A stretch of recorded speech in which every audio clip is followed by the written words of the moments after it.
지탱할 뿐만 아니라 이끌어가 주시는 하나님의 능력의 말씀이 되어서 운동력이 있고 우리의 모든 것들을 회복하고도 남는 은혜의 말씀 되시기를 우리 주 예수님의 이름으로 축원합니다. 제가 이렇게 고백하는 것은 항상 말씀이 조명하시더라고요. 제가 그런 표현들을 쓰지 않습니까? 이렇게 스포트라이트를 비춰주셔요.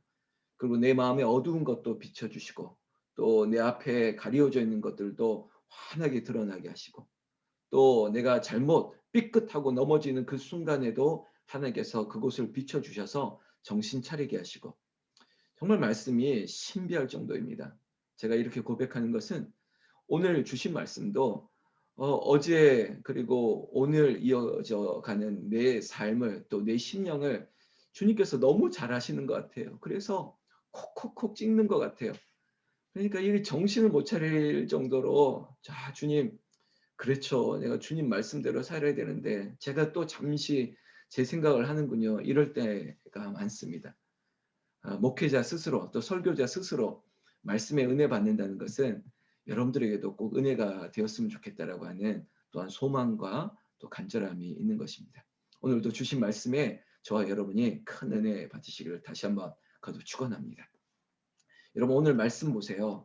예수님께서 친히 자신이 십자가를 지고 죽어야 될 것이다라는 것을 암시 예고하는 것입니다. 19절 말씀, 18절 말씀에 예수께서 따로 기도하실 때 오늘 말씀을 시작하면서 예수님의 기도의 습관을 우리는 또 보고 있는 것입니다. 예수께서는 따로 기도하신다는 것입니다. 우리는 이런 얘기하지 않습니까? 목사님, 그리고 저는 그냥 늘 기도해요. 그냥 무시로 기도해요. 그냥 걸어가면서도 기도하고요. 이렇게 기도 다 하니까 뭐 기도에 대해서 말씀 안 하셔도 돼요. 제 삶이 기도예요. 라고 말하기도 합니다. 그거 틀리다고 말씀드리는 거 아닙니다. 그럴 수 있습니다. 그런 거 맞습니다. 그러나 우리는 따로 기도하는 시간을 떼어 놓는 거 아주 중요합니다. 왜 그러세요? 묻는다면 저는 단순하게 대답합니다. 예수님이 그렇게 하셨기 때문이에요. 우리가 알지 않습니까? 우리가 이전 말씀에도 예수님은 가는 곳들마다 사람들이 몰려와서 그 사람들 만나시고 고치시고 그리고 귀신을 쫓아내시고 죽은 자를 살리시면서 늘 사람 가운데 함께 하시면서 너무나도 분주했어요. 그럼에도 불구하고 한적한 곳에 가서 따로 시간을 빼어서 또 한밤중에 하나님과 만나는 기도하는 모습을 우리는 또한 확인할 수 있었던 것입니다. 오늘도 마찬가지입니다. 너희가 먹을 것을 주라라고 얘기하면서 오병이어의 기적을 베푸시고 나서 그 많은 사람을 뒤로하고 여러분 남자들만 5천 명이었다고 얘기합니다. 수많은 무리들 가운데 모여서 그의 삶이 말 그대로 우리의 말대로 하면 그냥 그 인생이 사역이었고 기도였습니다. 그럼에도 불구하고 오늘 18절 말씀에 따로 기도하셨다는 것입니다. 그리고 나서 그 일 이후에 주와 함께 있더니 물어 이르시되 무리가 나를 누구라 하느냐. 여러분 기도하고 나서 제자들에게 돌아와서 제자들에게 묻습니다. 자, 그래요. 우리가 5천 명을 먹였던 일들을 우리가 보았지. 그런데 그 사람들뿐만 아니라 만나는 사람들마다 나를 누구라 하느냐, 나를 누구라 하느냐 질문하고 있습니다. 여러분 이 자리에 있는 우리도 그렇습니다. 당신 나를 누구라고 생각하냐고 이런 질문 한 적 없습니까? 교훈입니다. 당신 나를 누구라고 생각해? 우리 인간적인 말로.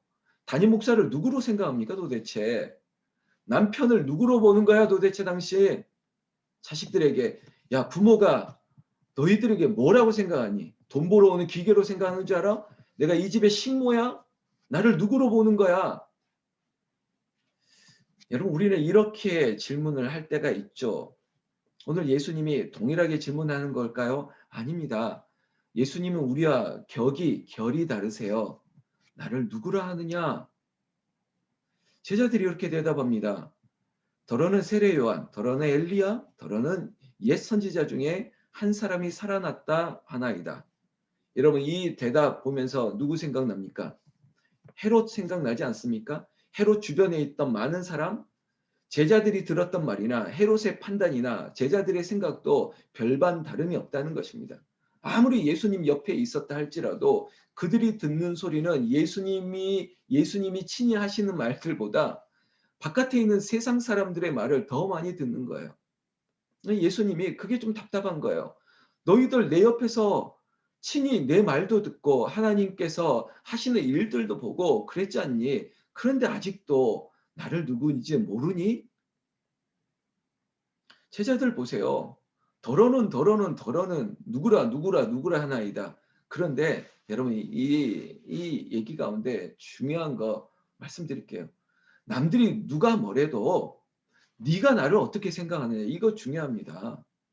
너는 나를 어떻게 생각해? 여러분 우리 남편 아내에게 남들은 뭐라 할지라도 나에 대해서 아이고 깍쟁이네 뭐라 한다 할지라도 당신은 나를 어떻게 생각해요? 여러분 부부 사이에도 그런 감정 있지 않습니까? 남들이 뭐라 해도 내 남편만 나를 좀 알아주면 그거 족하지 않습니까? 내 아내만 나를 알아주면 돼요. 그게 너무 위로가 되기 때문에.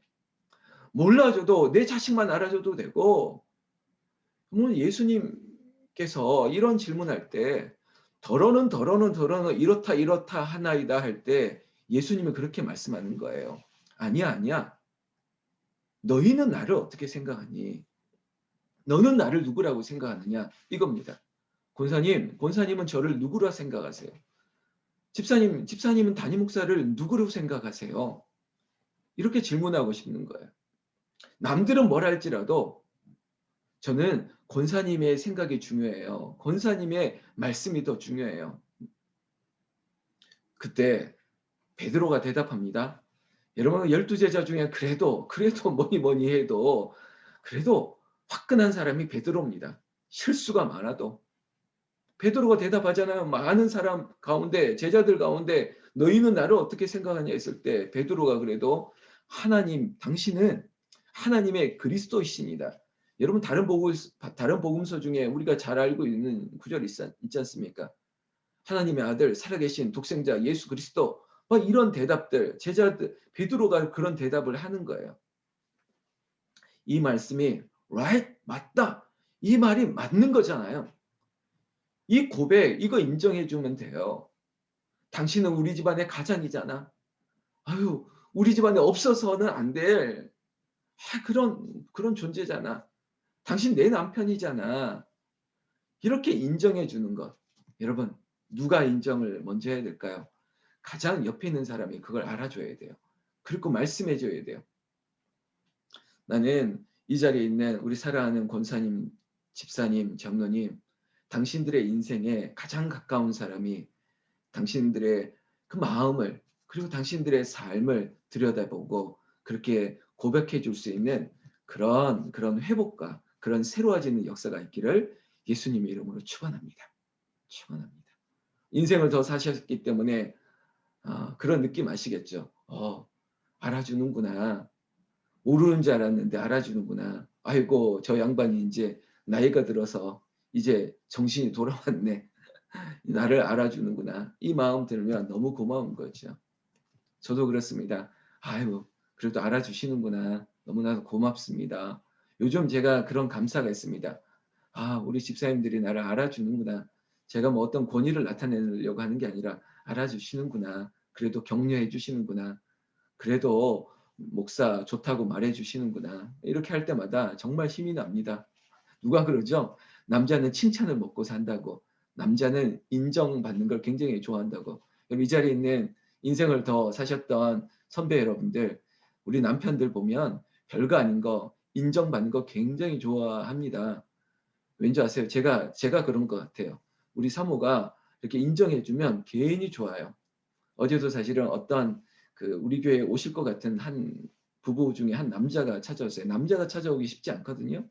그런데 한 1시간 반 상담을 했는데 그 얘기 가운데 아내와 함께 저녁에 막걸리 한 잔 서로 나누고 그럴 때 너무 좋다는 거예요. 그러면서 아내가 신앙생활 열심히 했는 분인데 오히려 당신 밖에서 얼마나 스트레스 받았어.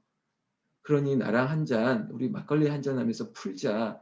당신이 우리 집안에 얼마나 귀한 분인데. 막 이러면서 아내가 격려하고 아내가 오히려 막 자상하게 위로해 주니까 자기는 너무 행복하다는 거예요. 밖에서 받았던 스트레스 그냥 집안에 가서 아내가 그렇게 막걸리 한 잔 따라주면 그렇게 너무 좋다는 거예요. 제가 목사인데 제가 뭐라고 그러겠습니까? 아, 너무 부럽다고. 나도 그렇게 막걸리 한 잔 기울였으면 좋겠다고. 여러분, 술을 먹냐 안 먹느냐 이런 것에 우리가 초점을 맞추는 게 아니라 격려하고 위로하고 인정하고 있는 관계가 되었다는 거예요. 그러면서 제가 한마디 더 했죠. 그래, 그렇게 술로 나누는 것도 좋겠지만 거기에 모자람을 당신이 지금 말하고 있지. 술로 채워지지 않는 것은 하나님께서 채워주셔야 될 은혜를 지금 구해야 될 때라고 제가 또 이렇게 제안을 하는 겁니다.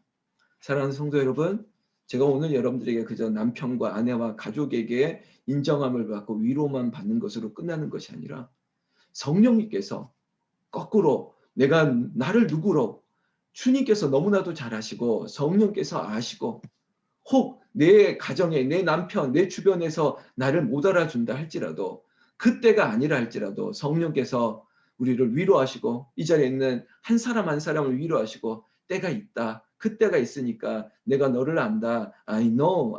내가 알아. 라고 위로하시면서 우리에게 힘과 은혜를 더해 주시는 그런 큰 소망이 여러분들에게 있기를 예수님의 이름으로 축원합니다. 축원합니다. 성령께서 여러분들 하십니다.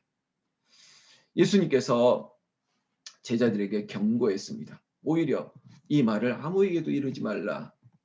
그래, 내가 하나님의 아들이라는 것, 그리스도시라는 것. 이 말을 경고했다는 것은 여러분 그저 입 다물어가 아니에요.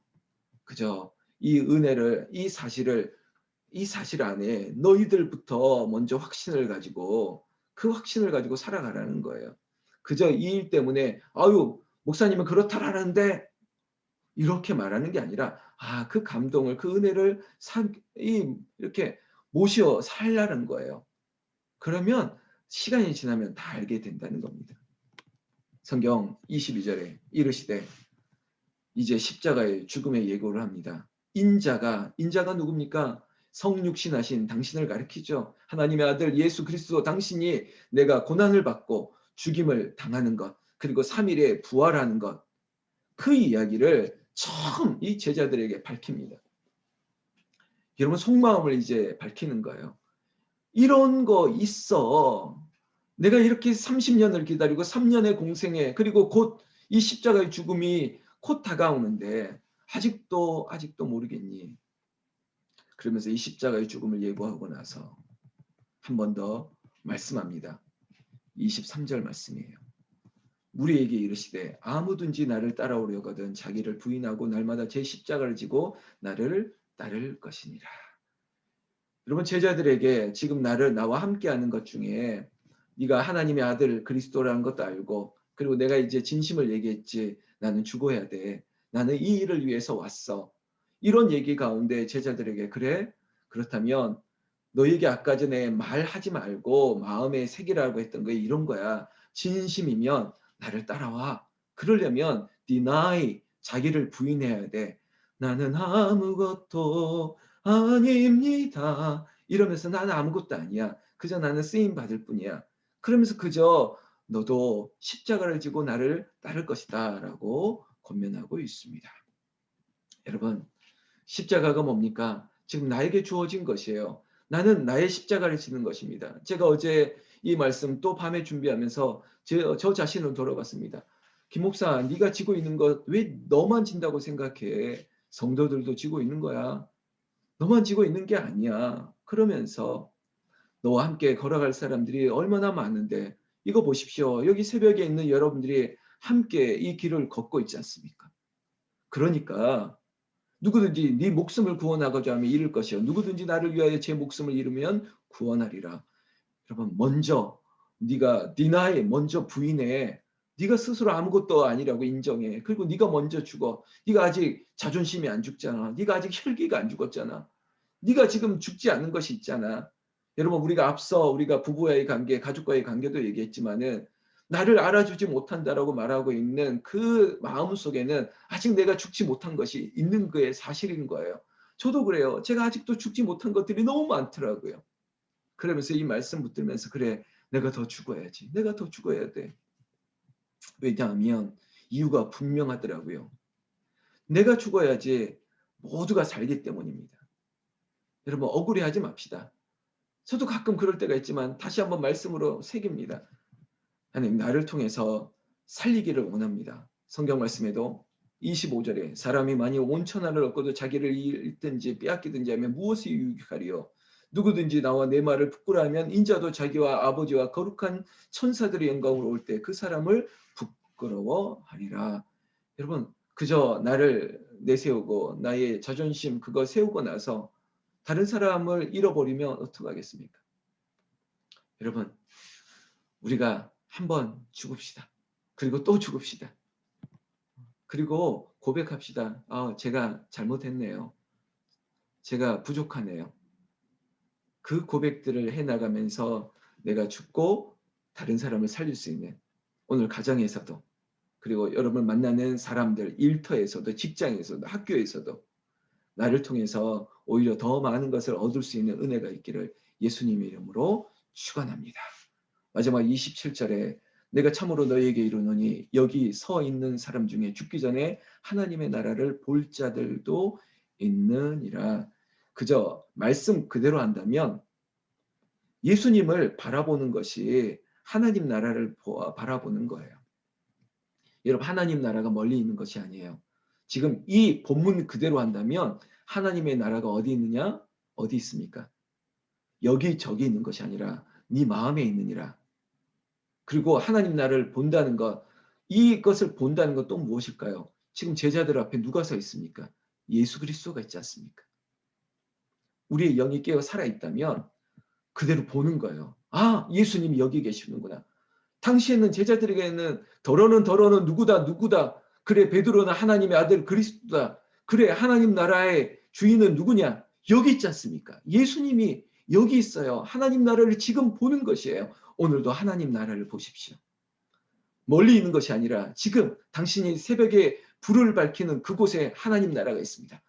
어제 어떤 결과치를 받고 그리고 어떤 결과를 기다리고 어떤 상황이 변한다 할지라도 주님은 여기저기 있는 것이 아니라 오늘 말씀 가운데 있습니다. 여러분들이 붙들고 있는 그 말씀 가운데 있습니다. 말씀이 살아 역사하고 우리를 힘있게 하고 능하게 하시고 내가 또한 죽으려고 할 때마다 아니야 내가 죽고 네가 살아야지라고 하는 그리스도의 영광이 그리고 성령께서 말할 수 없는 은혜로 우리의 인생을 붙들어 주실 줄로 믿습니다.